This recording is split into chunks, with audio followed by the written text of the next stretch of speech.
اس میں ڈاکٹر اسرار صاحب بتا رہے ہیں دجال کے بارے میں، دجال کتنا طاقتور ہوگا اور وہ کیسا ہوگا۔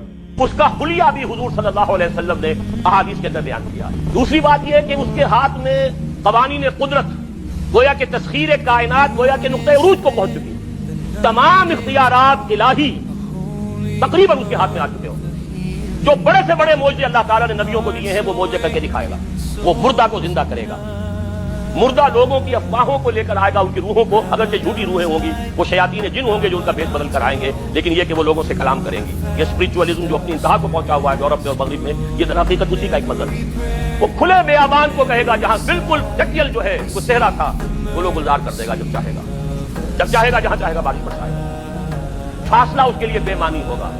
اس کی سواری وہ ہوگی کہ جس کے دونوں کانوں کے درمیان فاصلہ 80 ہاتھ کا ہوگا۔ یہ سارے جو آج آپ کی ٹیکنالوجی کی جو انتہا جا رہی ہے اور کدھر جا رہی ہے، اس کو اچھی طرح سمجھ لیجیے۔ آج سے 100 سال پہلے شاید انسان ان چیزوں کا تصور نہ کر سکتا۔ وہ کوئی سواری ایسی بھی ہو سکتی ہے جس کے دو کانوں کے درمیان کا فاصلہ جو ہے وہ 80 ہاتھ کا ہو۔ آپ کے یہ سارے جیٹس جو ہیں وہ کیا ہیں؟ ان کے رڈار جو لگے ہوئے ہیں دونوں کان، اس کا ایک قدم اگر مدینے ہوگا تو دوسرا بیت المقدس میں ہوگا۔ اس کی آواز پوری دنیا میں سنی جائے گی، سنی جا رہی ہے کہ نہیں؟ یہ ساری قدرت، ساری قوتیں، تسخیر کائنات کلیتاً ایک آدمی کو چیر کر دو ٹکڑے کرے گا، دونوں ٹکڑوں کو علیحدہ کرے گا، ان کے درمیان چلے گا اور پھر ان دونوں کو جوڑے گا، کھڑا کر دے گا۔ احادیث میں سچ ہوتا ہے۔ سرجری جدھر جا رہی ہے بولے جب نہیں کہ وہاں تک آدمی پہنچ، فریز کر کے تو یہ معاملہ ہو ہی سکتا ہے۔ جس قسم کے آپ چاہیں گے مخلوق پیدا کرنے کے قابل ہو جائیں، جو صفات آپ چاہتے ہیں پیدا کریں، ایسے انسان پیدا کیے جا سکیں گے جن میں سرے سے رحم اور سرے سے رفقت کا مادہ ہی نہ ہو۔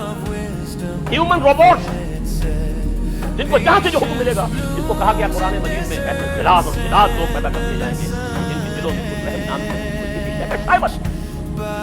آدم کی تخلیق سے لے کر قیامت کے قائم ہونے تک ان دونوں کے مابین دجال کے فتنے سے بات نہ۔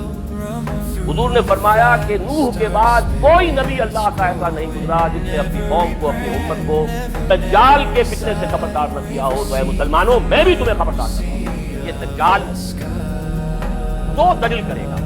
وہ شخص جو جھوٹا مسیح ہونے کا دعویٰ کرے گا، المسیح الدجال، جیسے حضور نے فرمایا میری امت میں 30 دجال اٹھیں گے جو نبی کا دعویٰ کریں گے، اور پھر ایک وقت ہوگا کہ جب کہ ایک شخص کھڑا ہو جائے گا یہود میں سے مسیح ہونے کا دعویٰ کر کے، میں مسیح ہوں اور میں اب قائم کروں گا گریٹر اسرائیل۔ وہ مسیح الدجال ہوگا اور اس کو قتل کرنے کے لیے اصل مسیح عیسیٰ ابن مریم نازل ہوں گے علیہ الصلوۃ والسلام۔